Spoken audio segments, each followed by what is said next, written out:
Well, good morning. Yes, it's me, Kenny Polcari, your host of the party. And today is Thursday, January 4th, 2024. And as you can see, the sun is coming up here in South Florida. It is going to be another spectacular day. I hope all you people up in the Northeast are not getting too cold. The weather down here will be about 75 degrees and just perfect. Anyway, okay, so what is it that you need to know? Well, there's kind of a lot happening, right? In the first couple of days of the new year, it's kind of very interesting how this all seems to be playing out, understanding that it is still early in the game. Okay, but now the minutes are out. The Fed minutes came out yesterday, and they appear to be quite clear. Now, some traders are stamping their feet, right? I say stop the whining. 5 to 7 cuts were always an unreasonable expectation. 1 or 2, maybe. 2023 underperformers are leading the way higher in 2024, and the 2023 outperformers are leading the way lower in 2024. I know it's early, relax. I'm just having a little bit of fun. Okay, this morning oil is up. Rising tensions in the Mideast are starting to boil over. The VIX is up 15% in just 2 days, capiche? And what do we have for dinner tonight? We're going to have the spaghetti Arrabiata. Okay, oh wow, would you look at that? The FOMC minutes came out, and as expected, at 2 p.m. yesterday, guess what happened? Just guess what they said. Come on, make a guess. You know what the answer is. And I quote, officials reaffirmed that it would be appropriate for policy to remain at a restrictive stance for some time until inflation was clearly moving down sustainably. The committee expressed a willingness to cut the benchmark lending rate in 2024 should that trend continue. Though they gave no indication easing could begin as early as March, as futures traders expect. And if that's not enough, they went on to say almost all participants indicated that reflecting the improvements in their inflation outlooks, their baseline projections implied that a lower target range for the federal funds rate would be appropriate by the end of 2024. So let me repeat this. They gave no indication of a rate cut in March, zero, not a zilch, and a lower rate would be appropriate by the end of 2024. Not late winter, not the spring, not the summer. They said the end of 2024. So that means late fall, maybe early winter. So I have to ask, is it any clearer now? Is the whole 5 to 7% rate cut narrative finally dead? Can we just stop the ridiculousness? I mean, it's amazing what people hear versus what's being said. Now, what they did confirm is that the Fed thinks that they're done raising rates. Okay, great. We knew that. And that should not really surprise anyone if inflation continues to trend lower. But remember, if it starts to trend higher, then all bets are off, right? But I'm fairly confident that they hold them here higher for longer, and then we're going to see inflation continue to trend lower. But I don't think we're getting anywhere near the 2% target until sometime in 2025. So I think we're going to have ongoing inflation, although at a lower pace all year. Okay, so with that, we had more adjusting taking place in prices. Stocks continue to reprice. And by that, I mean trade lower, right? As the closing bell rang, the Dow shed another 285 points, or 0.8%. The S&P lost 38, or 0.8%. The Nasdaq gave up 174 points, or 1.2%. The Russell got whacked down 54 points, or 2.6%. The transports gave back 270 points, or 1.7%. The equal-weighted S&P was flat in the day. And this suggests that while money is moving out of those sexy names, it's being put back into the broader market. The two gainers yesterday? Utilities up 0.4, and energy up 1.6%. And as the year gets started, look who's in the lead. Energy is up 2.7% so far. Utilities are up 1.8%. Healthcare is up 1.6%. Consumer staples are up 0.3%. All the sectors that were the underperformers in 2023.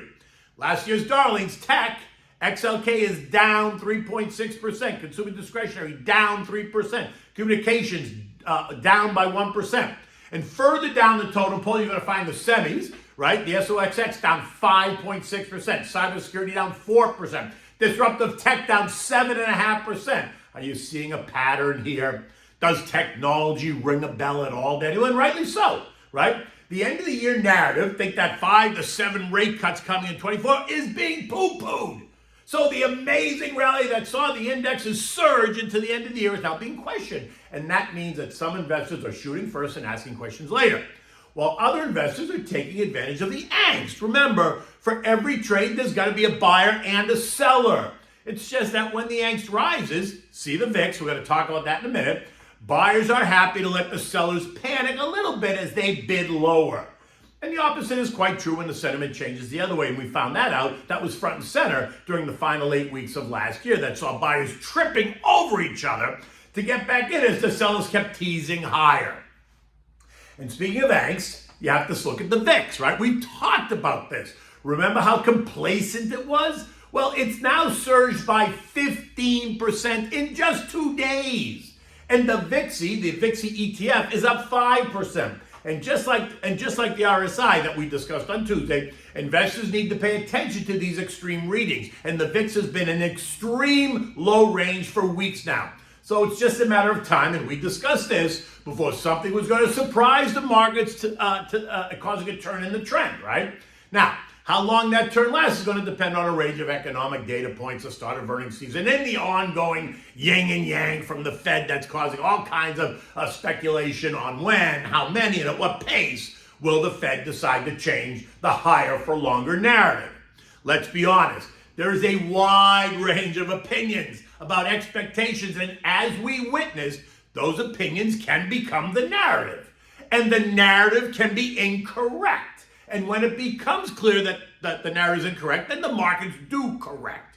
Now, this is not rocket science, but it does require you to understand who you are, where you stand on the risk scale, and where you are in the life cycle. It requires a plan, and it requires commitment to the plan. And trying to pick tops and bottoms in a long-term investment account is not the plan.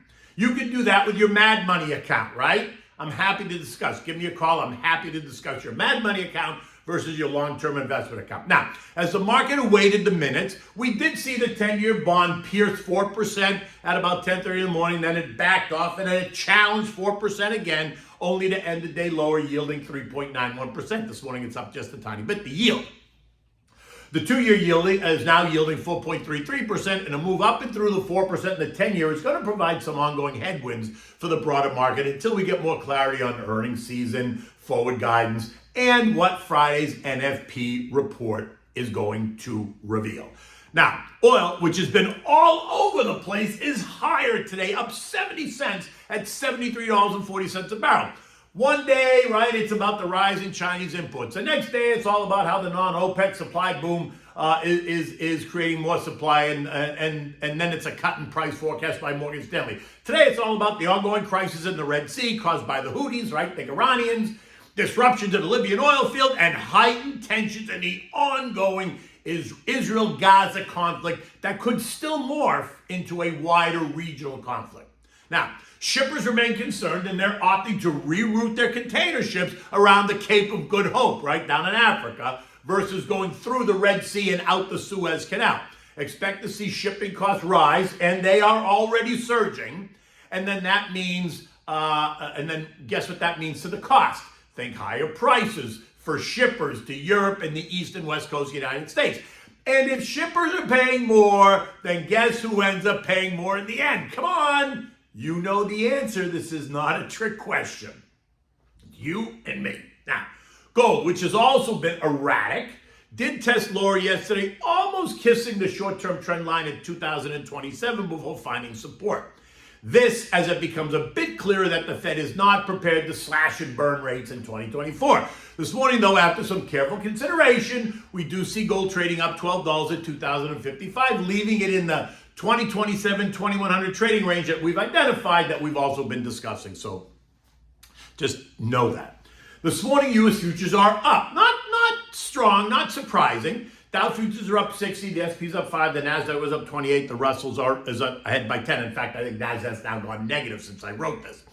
Now that we get the FOMC minutes, the focus is now turning to Friday's NFP report. And for any sign that would dispute the latest Fed narrative. You know the deal. We're expected to create 170,000 new jobs. Unemployment is expected to tick at 3.8%. That's up from 3.7%. And the average hourly earnings of plus 0.3 months of a month and up 3.9% year over year.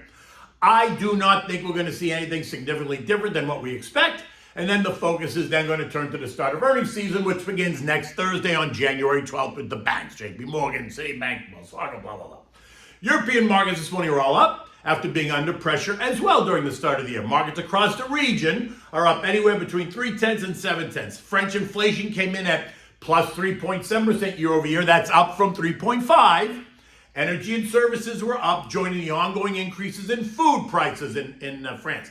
But somehow, traders there are also floating the whole ECB is going to cut rates idea sooner than expected.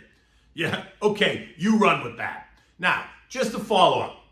Again, now some other guy, this guy at Piper Sandler, ḥǒջ̌ǒջ̌ഛǒഛ̌ഛ̌ഛ̌ഛ̌ഛ̌, right, analyst at Piper Sandler, he joined the fund and cut his rating on Apple too, going from overweight, which is a buy, to neutral, which is a hold, lowering his price target from $235 to $205, which would represent still an 11% increase in price from last night's close.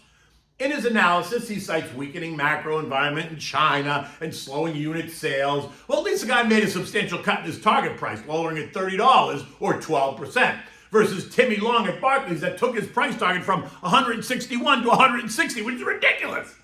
In any event, Apple is now down 4.5% year to date, and this morning is quoted a bit lower again at 183 versus last night's close at 184.25. Just a note. Apple's RSI is now sitting right on the 30 line, which suggests it is an oversold position. Capiche? Refer to my note on Tuesday. Now, I was also on Fox Business yesterday on the Big Money Show at 1 o'clock with Taylor Riggs and Jackie DeAngelis and Brian Bedberg, and we talked about the broader market and Apple specifically. You can find that clip on my Twitter or on my LinkedIn if you want to see it. Now, the S&P closed at 4704 last night, down on 38 points. It's funny, right? We're at this area that really offers no support if you look at the chart. And that could suggest that if we don't hold it right here, then S&P 4600 is not unreasonable. And while that sounds like a negative, oh my God, 4600, it represents a 2% move lower from here, or 3.5% from the most recent high. Still well within the normal trading range. I, for one, hope it goes there. Just think of all the bargains we'll have, right? And think of all the people who are going to fall out of the trees when we shake the branches a little bit, right? It's a great business. You just have to have a plan. Call me to discuss. I'm always happy to talk about your plan. Okay. What do we have for dinner tonight? Well, it's an oldie but goodie. It's a spaghetti Arrabiata. And by now you know that the word Arrabiata is the Italian word for angry, right? The sauce is simple to make. It gets its anger from the red chili pepper, right? You can serve this really with any kind of pasta you want, but this always works better like with a spaghetti or a linguine, right? Even a bucatini you could use. Now, for this you need olive oil, you need onions, you need garlic, red wine, you need sugar, crushed red pepper, right? Or you can use chili peppers if you want it really hot. You need lemon juice, oregano, salt and pepper, crushed tomatoes, some tomato paste, and of course, chopped parsley. You want to bring a pot of salted water to a rolling boil on the back burner just so it's ready when you need it.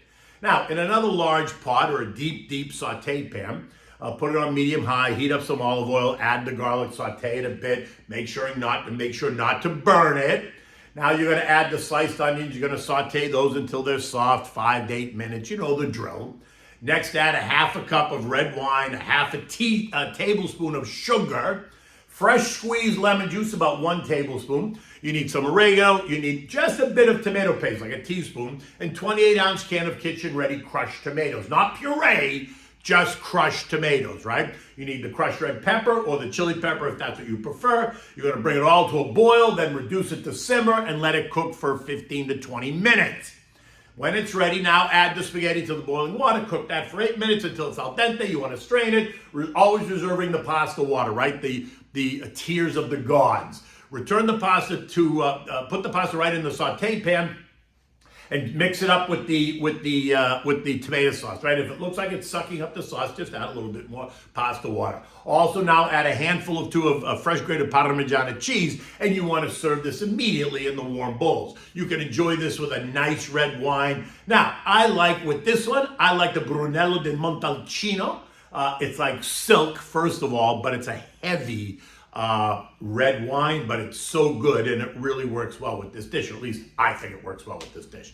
And remember, you always want to have extra cheese on the table for your guests just in case they want to add more fresh grated Parmigiana. In my case, I can never have enough fresh grated Parmigiana, but that's me. You do you. In any event, it is Thursday. The day's just about to get started. Until tomorrow, take good care.